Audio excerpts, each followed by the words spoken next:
the other side once you pass? Well, I was raised thinking that, you were a little cherub and you sat on a cloud all the time. I'm like, I Yeah, don't want to die. same.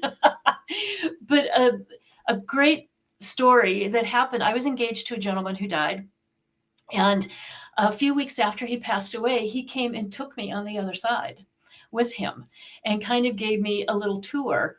And we were sitting on what looked like a riverbed. It was fall leaves around, and it looked very much like Earth, only so peaceful and so quiet. And we sat and talked religion, which is something we used to fight about all the time. And we talked about it. And I asked him, I said, "What are you doing over here?" And he goes, "Well, I'm taking classes." I said, "Really? What kind of classes?" And he told me, and he goes, "But you won't be able to remember because you're not supposed to remember. So I will tell you, but my guide said then that I have to take that piece of it away from your memory." And I said, "Well, where do you take these classes?" And he pointed, and it looked like a small house with wrapped in twinkle lights, only there was no house. There was just the twinkle lights.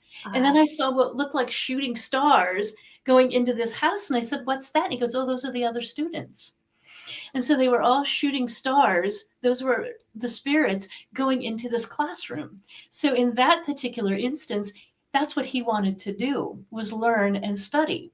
I've had others that loved teaching, and so they will show up and they will teach young souls as they cross over and continue to do what they love to do. I've had other people show up riding motorcycles because they either loved it when they were here or never had the opportunity.